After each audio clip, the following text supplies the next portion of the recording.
Hey everyone, welcome back to Trail Talks, the podcast where we talk about growth, the messy, the beautiful, and everything in between. I'm your host, Kelly Kruger, founder of Kelly Michelle Coaching, where we focus on mindset, emotional intelligence, and leadership, all grounded in real life and real science. And joining me is my co-host and partner in growth, founder of Leading People LLC, Tara Stinnett, a leadership trainer and facilitator who brings insight, curiosity, and real-world perspective to every episode. So wherever you're listening from today, we're glad you're here, and thank you for joining us on the trail. Okay. All right, here we are. Take two. We had some technical difficulties yesterday. I don't even know. This is what we're going to talk about. Ego depletion. It was our first video. We were so excited to record video, throw it on YouTube and everything else. And I don't know. I don't even know. Technical difficulties. Yeah. We tried to watch it back and it was all jumbled. So we're going to give it a go here in Zoom and hopefully we can give our listeners some good content here. We're not giving up.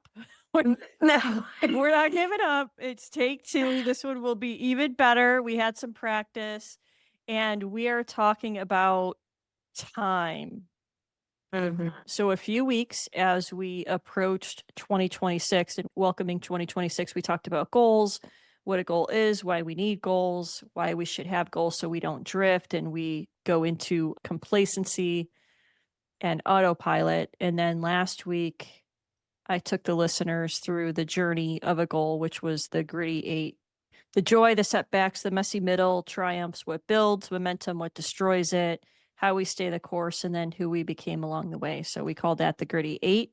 And that's going to lead into this week. In order to ride that journey to the goal and stay the course and keep the momentum, decisions are going to have to be made. And some of those decisions that we're going to have to make are about time management. Do you have enough time, Tara? Do you have enough time?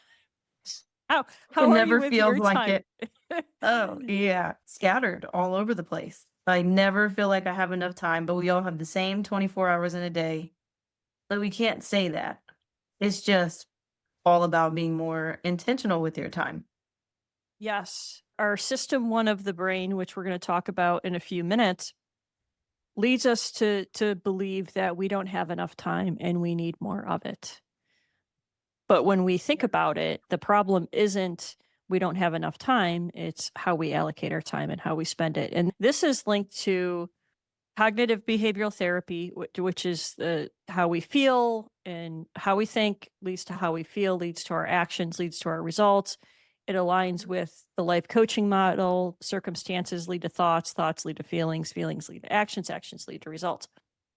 Well, the life coaching model, CTFAR. Yeah, we always bring that in, and it fits into everything. It seems like listeners, if you are not using the model in any area of your life and every day, I don't even know how you're surviving right now because everything is based on your mindset and what you're thinking. What you're thinking leads to how you feel, leads to how you act. And that goes back to decision making and time. So it's linked to cognitive behavioral therapy, the life coaching model, also emotional intelligence. When you read about emotional intelligence and strengthening it, 5 realms of the EQI 2.0 model: self-perception, self-expression, interpersonal decision-making, and stress management. And this directly ties to self-perception, which is really self-actualization is a part of that, which is goal setting. How do we feel about ourselves and how do we set goals? And then also decision-making and stress management. I mean, if we're not managing our time properly, we're spending all day making micro decisions, which we lead to decision fatigue. And then that also stresses us out.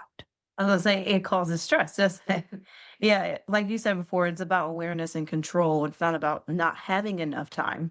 A lot of times we don't even realize where most of our time is going, like doom scrolling in. Oh, God.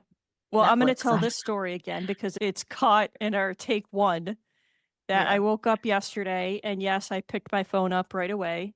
When I woke up, I am that person. I am not perfect. I'm human. I did sleep in and I had the notification that shows you your screen time for the week and it showed 8 hours and something. And I had not had coffee. Like literally, I just opened up my eyes like a minute before that.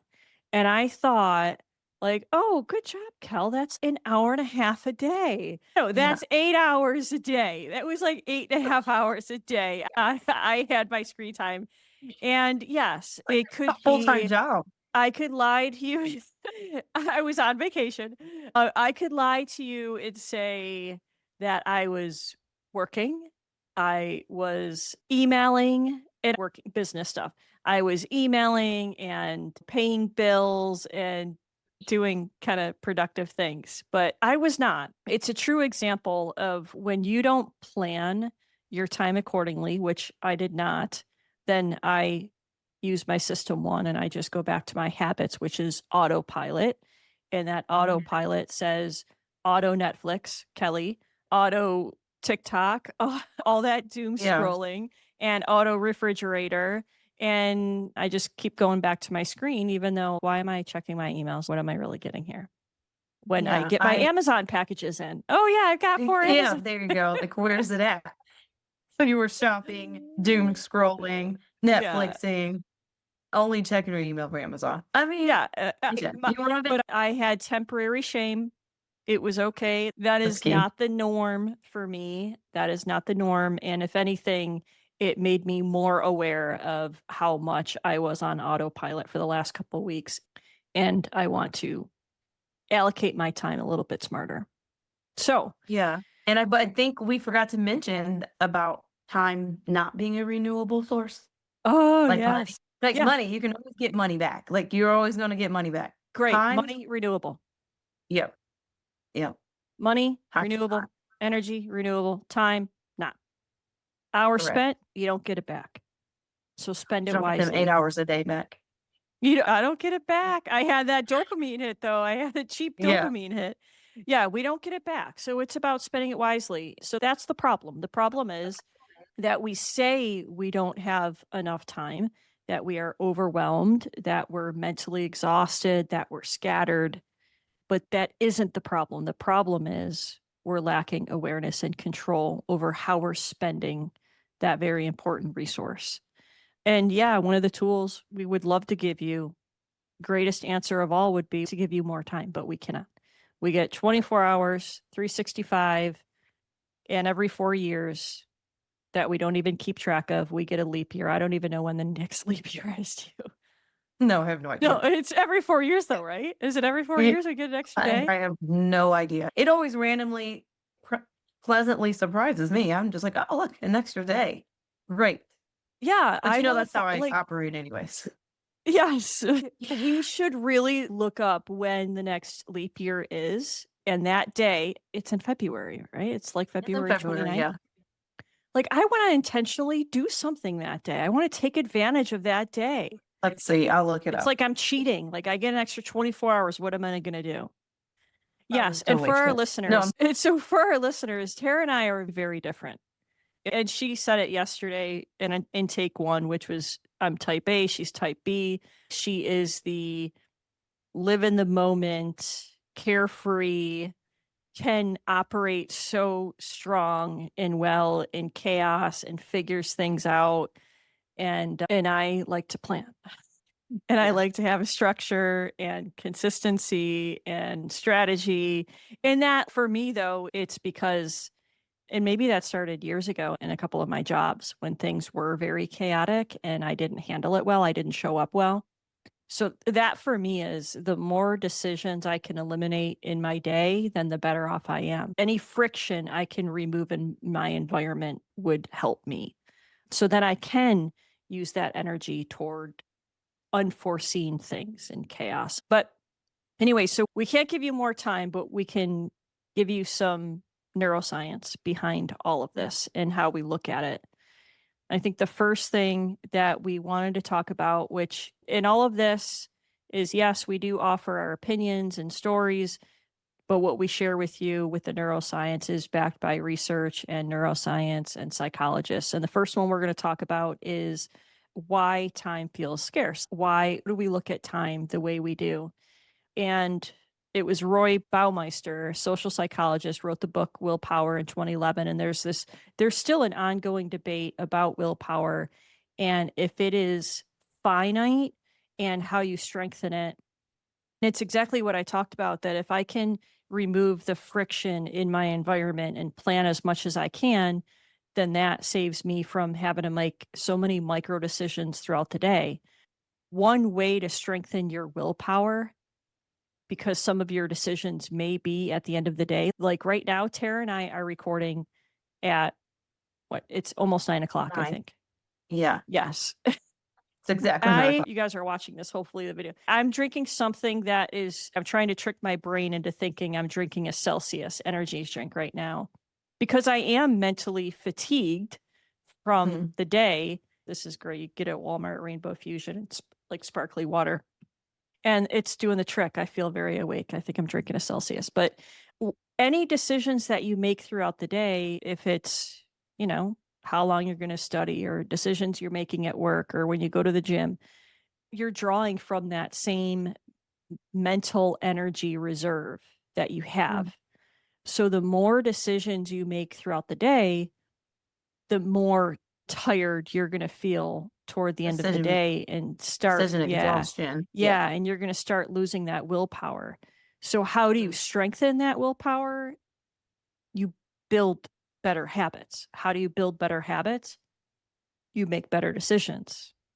And one of those decisions is, hey, if I wanna build a better habit or a healthy habit or start achieving these goals that I continue to set for myself, then I want to allocate the proper time to it and dedication. So then my willpower does become stronger and can become more alert throughout the day. Mhm. Yeah, even though I work really well under stressful Mm. situations and I don't like to plan whatsoever. Planning actually stresses me out. There are things in my life that have to be in order. For my son's schedule, it's on the refrigerator because I don't want to stress him out because I'm crazy, or I'm scattered. I can work well under that pressure, and I know other people cannot or don't like to, anyways. So I try not to put it on others. But planning stresses me out. I do notice that if I do have to make a lot of micro decisions throughout the day, my job, you never know what my day's gonna consist of. I can plan as much as I can plan so that I can prepare for the random things that pop up every day. It's really there's no day to day, what do you do? It's different every single day. Yeah. But I do notice that when things like that happen and I make those micro decisions that at the end of the day, I am exhausted mentally and that I just want to not think. I want to doom scroll. I want to, I don't know, read a book or whatever that looks like for me that day. Sometimes I go to a fancy restaurant, I sit by myself and I will eat and I will doom scroll because Yeah. I still recharge around people. So I can't just be at home doing that. So I'm not thinking, I'm not talking to anybody, but I'm out here amongst the crowd because I'm mentally fatigued. So that's what I notice that I do now whenever I've had to make a lot of micro decisions throughout my day. Yeah. I mean, there's so much self awareness in that. Like Mhm. for our listeners, we want you to reflect and think about, when do you feel fatigued, mentally fatigued from decision exhaustion throughout the day? Is that in the evening? Is that halfway through the day? And start reflecting on that and why that is. And do you feel like you had a busy day or do you feel like you had a productive day? Because those are Very two different. very different things. Do you feel exhausted and tired versus productive and accomplished, like Yeah, satisfied? I notice when I'm productive versus busy because I always feel better. I get that dopamine spike. I'm like, Mhm. oh, I had a really productive day and I actually accomplished all the things on my list. Versus Yeah. when I'm busy, like I'm a busybody around the house. I'm constantly doing something. I don't sit down. I'm washing the dishes. I'm doing something at all times, but that's not necessarily productive because I probably could have did a room a day or created that habit. Yeah, yeah, I mean, it's all what your priorities are. Yeah. And it's about what you want. What do you want in your results? What is your desired outcome? And everybody has desired outcomes. So, another one is Daniel Kahneman. We actually talked about Daniel Kahneman. He was the author of Thinking Fast and Slow in our C word, in our change Mhm. episode. And so for this one, we're going to talk about two modes of the brain that he mentions, and it's system one and system two. System one is the part of your brain that is fast, automatic, and emotional. That's your autopilot. So when you are making all those micro decisions, and you're just reacting. That's the auto. That's the, hey, I'm going to go to the fridge because I'm bored. I'm going to turn on Netflix. I'm going to auto scroll. That's system one. What you want is system two, which is slow, effortful, and intentional. That's where you plan. That's where you prioritize. That's where you focus. That's where you get to say, this is what matters to me today. This is my priority, and I'm choosing to do this now. Even if it's 15 minutes, 25 minutes, this is what I'm going to focus on for 25 minutes. So that's where you intentionally plan out that time and allocate that time according to your priorities.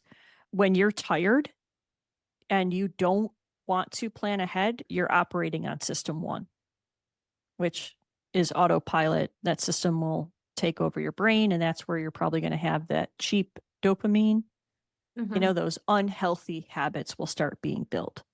So Yeah. when cognitive load is high, the brain wants to avoid effort. It wants to go right to the system one. It's going to go right to shortcuts. Brain shortcuts, like how our brain Yeah. automatically wired to take shortcuts. Mm-hmm. Which So, is the autopilot living. yeah. So for our listeners, think about what your brain tends to reach for when you're overloaded. For me, if I'm overloaded, I doom scroll, or Mhm. I turn on the TV, or I open up the refrigerator. I don't do what I probably should do is Yeah. go for a walk. Movement, have some movement in your life. So it's about using that system too, and then having the self awareness that, hey, I'm making a bunch of micro decisions. I'm tired. I need to start planning better. Yeah. I know that when I was out of the job for a little while, when I got laid off and I had to fill my day with stuff, which was extremely hard. I'm like, what do people without jobs do? This is crazy. But I definitely had to plan out my day hour for hour, block for block, which we will talk about later. Yeah. But that Yeah. definitely helped me from being brain fatigued, overloaded, and I was way more productive. I built an entire business during that time. You were productive and you had more willpower than you probably did when you were making all those other decisions and just reacting, putting out Right. fires all day. Mhm. Yeah, the next thing I want to talk about is the habit loop and dopamine. Charles Duhigg, The Power of Habit.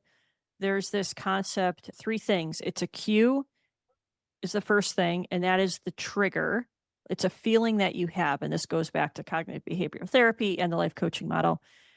So the cue is the trigger. That's how you feel. Maybe you feel stressed. Maybe you are bored. Maybe you are tired. So just put a feeling in there. And then the routine, this is where you choose. This is your action. As I said before, all thoughts lead to feelings. All feelings lead to actions. Actions lead to results. So number two is the routine.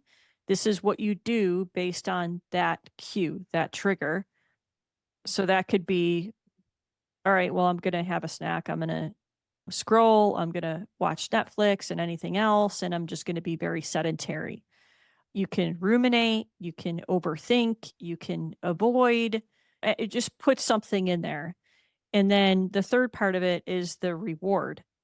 That is your result. And that just because I say reward doesn't mean it's going to be like a positive thing. It's whatever reward you're getting from that routine you just did, that action.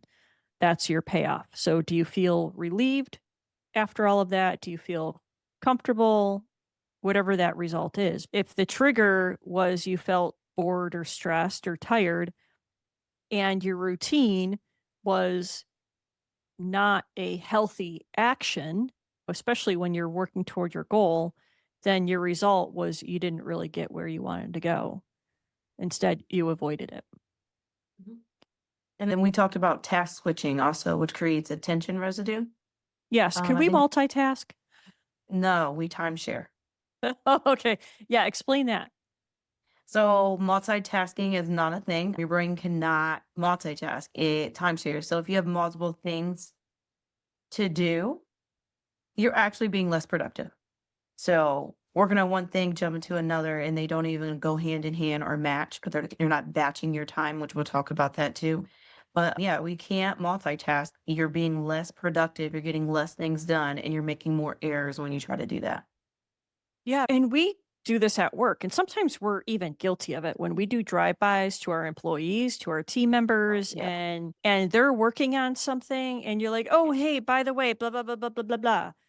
You are taking their attention away from their task. And honestly, they're giving you their attention, but part of their attention is still on the previous task. You just can't go back and forth like that. The brain is not built for that. So your attention is somewhere else. You're giving your time and your attention to multiple things, which is impossible, really. Yeah, I always thought I was a great multitasker. When someone comes in my office, I stop what I'm doing, I help them, I take care of it, and then I go back to what I was doing. But I realize I am less productive. My attention is no longer on one of the things that I was doing. So I now reverted my attention from whatever task I was doing to this new task. Then I forgot about the old task and I got to go back. Unless, again, the tasks are similar in nature, then your Yeah. brain can timeshare. Yeah, I thought I read somewhere for us to focus, it takes what, 20 to 30 minutes, and then we start to lose focus. Is that right? 20 to 40 minutes, we start to lose focus. And then once our attention is drawn away for maybe our boss doing a drive by, or oh boy, we just got an email that comes in, we got to respond to it, or oh, I got to answer the phone, it takes our attention away. We can't give that attention back for another 20 minutes. Somewhere. 25. Yeah, 20 to 25 minutes. You can't give your attention back to the original task you were doing. I seen this one thing. I know we're giving tools later, but now that we're talking about Yeah. the drive-bys and whatnot, this company, I think it was the company who made the 5 voices brought this up when I was in a class. And basically on your door, you put where you're at with something like you can come in and bother me now, or now's not a good time. And you put that on your door so that people know not to do the drive-bys. That's And they good. had a higher productivity from their employees by doing that. Yeah, that's a great idea. Mhm.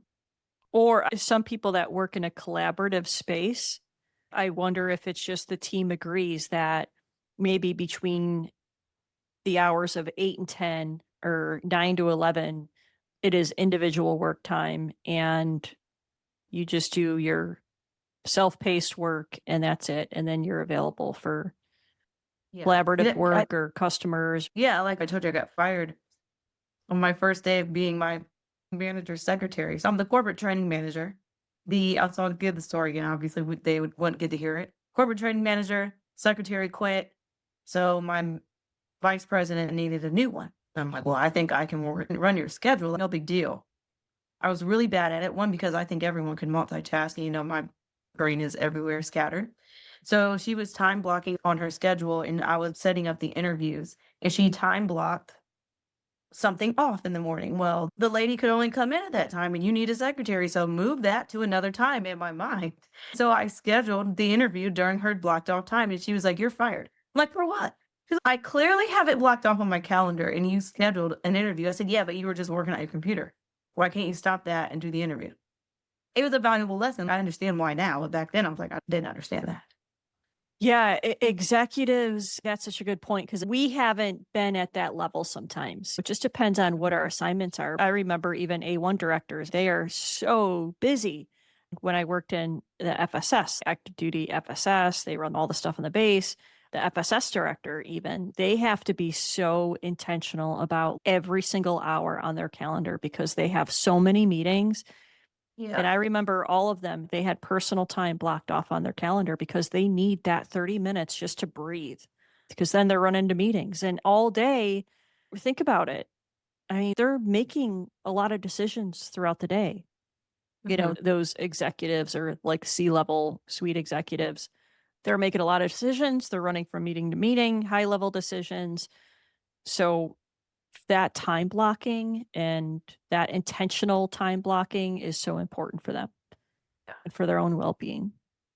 I know some jobs I've been in where my day was chaotic and I would go home and I would feel it. Like I would just lay on my bed and just lay there for 30 minutes because I Yeah. had nothing. I had nothing at the end of the day. So anyway, let's hop on the detour. Yeah. All Sure. right, we'll take a detour. During take one, we talked about New Year's, What you our know, favorite New Year's was? memorable, yeah, memorable New Memorable. Year's. I'll go first. Okay. I don't really do anything for New Year's. Jordan and I were here and I watched the fireworks on the shows early. So fireworks in Malaysia and United Arab Emirates, all those like global fireworks. So that's what I was watching and it was all amazing, knowing I would be in bed by 10 o'clock. But I do remember, I will say it's the most memorable, probably not the most fun because I was sick, but I think I must have been 22 or 23. And my older brother, Todd, myself, my cousin Jill, Jill, she was on Mhm. the holiday special, and her Me friend, some Jill.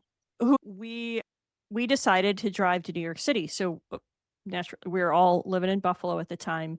And believe it or not, for as long as I was in Buffalo, 25 was when I moved away when I was 25, I had only been in New York City once.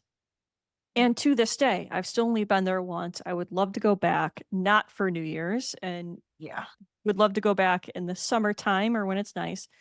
But we decided for New Year's Eve, we're going to go to New York City and watch the ball drop. So we all hopped in the car. We stopped in Boston the first night. It was a quick trip. We were only going to do 2 or 3 nights. God bless you. So we stopped in Boston because we said, we got to go to the original Cheers. We got to go have dinner at Cheers. So we went. It was cool. I mean, it was all right. It was the experience. I could say that I've been to Cheers. Yeah. And that night, I started getting sick. Jill shared a room with her buddy, and then Todd and I shared a room, and he snored so loud. I'm sorry, Todd, but he knows this, and I love him. He's my brother. And I could not sleep because he was snoring so loud. And when I don't sleep, I get sick. And Yeah. we're going to talk about sleep, and we'll do an episode on sleep and how important it is. And I got sick. So the next day didn't I started feeling a little bit worse. It was the day before New Year's Eve. And we just went to a bar, hung out in New York City. That was it, low key. And then the next day was New Year's Eve. And I could barely swallow. It hurt so bad. My throat hurt. And I was so sick. I couldn't enjoy myself. So Todd went with his old fashioned camcorder. He went to see the ball drop and had a great old time. And then my cousin, her buddy, and I just went to this party at a bar, and I was just sipping on some dark liquor. I hot toddy. No, it was like the syrup tasted liquor. What was that syrup tasted liquor that I Oh, forgot? Somebody knows it. Anyway, I used to sip that stuff. And that's all I did. So I would say most memorable because of the tie to New York City and watching the ball drop, which yeah. I'm sure is not as special, or it was special back then and definitely not a special thing right now. I mean, in my opinion. And I don't know, everyone I know Right. from New York and New Jersey, they're like, "Yeah, we don't go down there." Yeah. I mean, back in the day, it was the thing to Yeah, it was a do. big But thing. now it's definitely not. I All right. didn't What's even yours? watch it, so I was up. Just I didn't go to bed at 10, I was up till midnight, but I definitely didn't turn it on the TV, though. Didn't care that much. But my most memorable is when I talked one of my type A friends into planning a trip to Costa Rica last minute for New Year's. It was a week, Mm. maybe less than a week prior to leaving, and she did it. She booked it, she was ready to go. I'm like, "Alright." Well, New Year's Eve comes along, we're leaving on New Year's Day, I think it was, or something, and I made us miss our flight. I was sleeping so good, and she calls up, she's blowing my phone up, "Where are Oh, you? you We slept leave in? in 10 minutes." Oh, Oh yeah, my I God. I would overslept. be so stressed if I was her. I told her, I said, "Why didn't you just go without me? Get on the plane, you're already here." She goes, "I wasn't going by myself." I said, "Oh, I would have left you, girl." But, And you you would have figured out how to get there a few hours later, like, you would have figured it out. well, we did. Yeah. Yeah, so, like, I get there, she's freaking out. They're like, "Well, we can't check your bags. You gotta take them with you through the scanner and everything because your plane is pretty much probably gone. But just run through and see." So we ran through, took our huge bags to the scanners, and I have a video of the flight said, "Flight closed," and Vanessa's just standing there like this, "What the heck?" I said, "Vanessa, there's gotta be more flights that leave to Costa Rica. No worries. Let's go talk to these people." Sure enough, they had another flight 2 hours later. We got to Costa Rica, everything was fine, and it was fun. And then on the way back, because of my lack of time management and planning, I had drilled the next day and we didn't have enough time to get through customs. And so we Mm. missed our connecting flight in Fort Lauderdale back to Tampa. I said, "Whoa," and that was the last flight of the night. And so I said, "Vanessa, I have drill tomorrow. I will be AWOL. We are getting in this rental car and we're driving back to Tampa." So we drove 4.5 hours back to Tampa. And Oh my it all worked god. out. Yeah, yeah, I mean, you figured it out. Yeah. They always say type B, things always seem to work out for them. That's hilarious. But Oh it was my a good time. god. Costa Rica was beautiful, so it's worth Yeah, it. my brother Corey goes every couple of years. He's gone a few times and they just rave Really? about it. I would love to go. Yeah, I have to go back because there's 2 sides of Costa Rica. One is the rainforest side and the beach. We chose not to go to the beach because we live here in Florida, so we're like, "Oh, we'll just Yeah. go to the rainforest." We wanted to stay in a treehouse and have the full experience, so we did that. But after seeing other people's pictures of Costa Rica, I definitely will go to the beach. It's beautiful. Yeah. Looks beautiful anyway. I'm gonna get there one day. Vanessa and It's I not talked about that yesterday, that type B, you don't like the agenda for the traveling, and ugh, I hate it. do for vacations, but I do but you travel a lot. I don't. Like, I don't take many vacation trips. So when I do, I need to make sure that I see what I wanna see, go where I wanna go, and eat what I wanna eat. Yeah, no, I agree. I always have a broad agenda, like 3 Yeah. things that Yep. I must do. Outside of that, wherever the wind blows, it's fine. Yeah. No, that's awesome. Yeah. Alright, let's get back on the trail. All right. Give them some tools. Let's give them some tools. Let's start with time audit. So before you start applying the tools, we want to challenge you to do a 3-day time audit. And Oh, yeah. look, you get that one once a week where you get the notification on your phone that says what your screen time is. That's one part of your time audit. But yeah, 3 days, do a time audit, look at where you're allocating your time. We are not saying lose sleep over this stuff. I mean, no, Oh, yeah. 7 to 9 hours, like you got to have your sleep, and we're going to have an episode or maybe even two or three all about sleep. Where do you find that when you say you don't have enough time? Is that on the weekends? Is that in the evenings? It just depends on what your schedule is and what your work hours are, what your shifts are. But we want to challenge you to start before you actually use the tools to do a 3-day time audit and look at where you're allocating all of your time. And then hop into the tools, which the first one, Tara's going to talk about time blocking, right? Yeah, I'm blocking.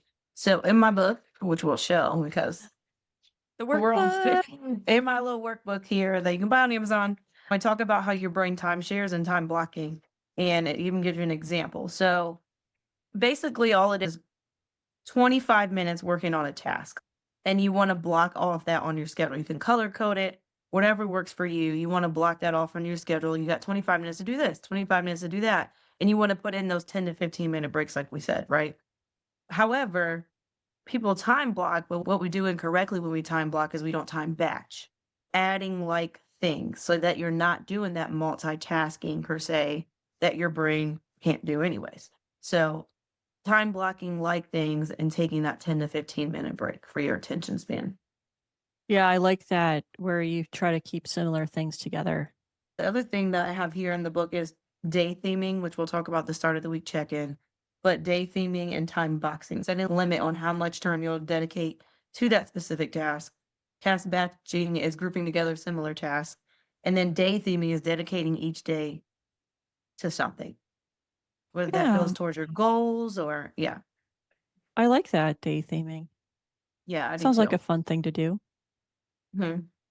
Yeah, that kind of goes with the highlight of a day, that regardless of what you're doing throughout the day, what's your theme for the day? What's that big highlight that you want to accomplish? So that way you still keep the big thing, the main thing, the main Mhm. thing.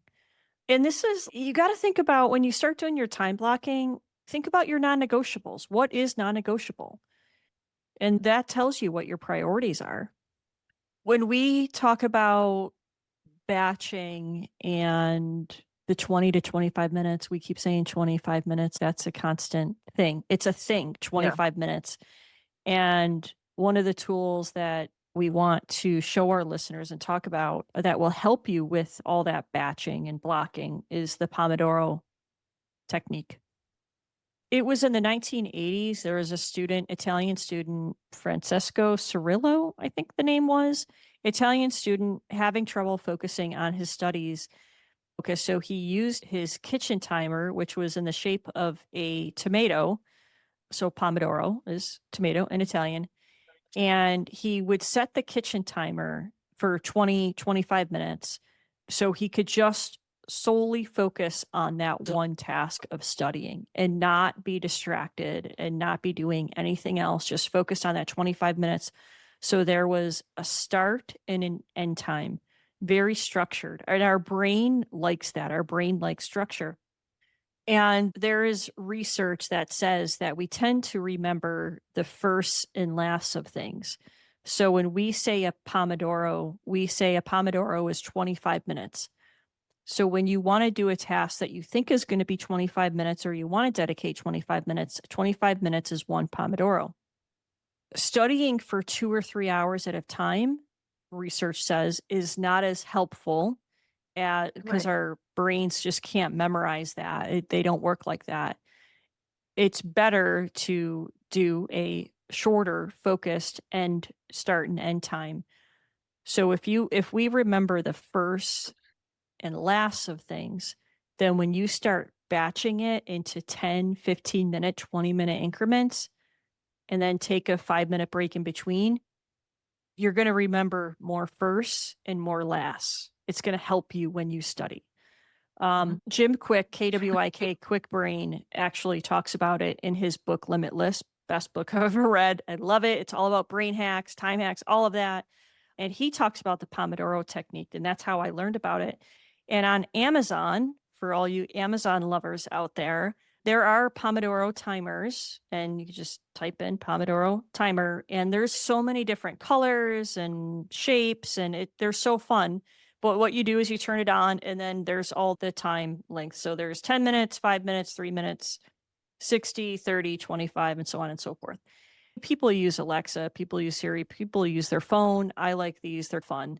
They even have them for kids. So a Pomodoro is 25 minutes. Take a break for 5 minutes. It gets you away from that task, go for a walk, and then you go back and you do another 25 minutes. You do that 4 times. And then after your fourth time, you take about a 15 to 30-minute break. You take a longer break to reset a little bit. And it just depends what task you're doing. It could be 5 minutes, it could be 5 and 5, it could be 10 and 5. I found this most helpful when I was in school recently, especially taking 2 classes at a time. So working 2 classes at a time, everything else. And there were many days where I'm like, oh my God, I have a lot to do. How am I going to do it? And okay, well, I'm in control of this. What I'm in control of is how I'm going to allocate my time to everything to make sure I'm taking care of my priorities. So I would set the timers and it worked. So definitely a great tool and highly recommend you purchase. Yeah, I knew about the Pomodoro technique, but I had no clue where it came from or the history behind it. But yeah, it's definitely very helpful. I love it. Clearly, you could tell I love it. Yeah. I know. I got a little passionate. It's all right. You It's can an love it. Italian. It's an Italian thing. Anytime I hear Italian, I'm like, oh, I love it. Italy, I'm gonna Italian. remember this now. Oh boy, let's talk about lasagna. All right. Next tool is Monday Hour One. That's the life Oh, coach yeah. school tool where, and you could do it Sunday too. And that's where you look at your calendar for the weekend. You start all that time blocking. You take that first hour Monday and it's 1 hour Mhm. of setting your week and knowing, okay, what am I in control of now? Where can I reduce that friction in my environment? I Mhm. like meal prepping because I don't like to think about what I'm going to have every day. I mean, I do love to think about food, but the less decisions about food, oh, am I going to cook? What am I going to do? Am I going to go out? Am I going to get Uber Eats? Where am I going to get it from? I don't want to make those decisions. So I just do my food prep Sunday and it's 1 hour of food prep. Obviously, when you have kids, it's a little bit more, but that saves me from making those decisions throughout the week. Yeah, I like the food prep too because, of course, my son has homework. He has something, a Hmm. project. And here I am trying to cook and help him with this project. It's too much. So I like to at least meal prep for me. Yeah.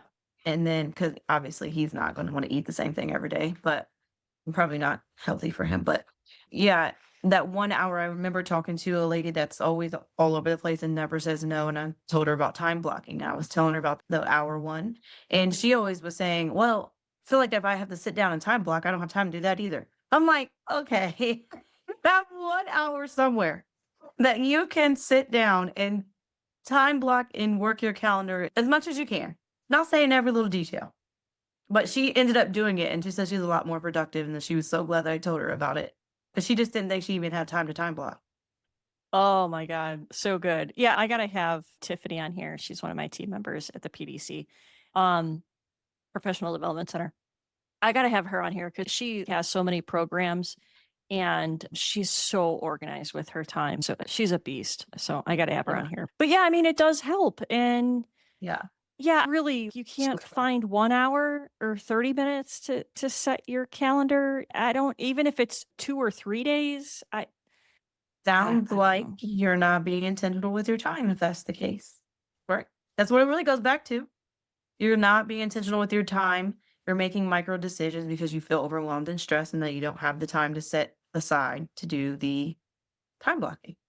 Yeah. It all goes Yeah. back to what we were talking about. I have another tool Go. for those type B people like me who make micro decisions all the time. We need you. Yeah, we work well under stress. So, but one of the things that I seen when I was looking into that was that type B people experience time differently. So minutes are longer to us.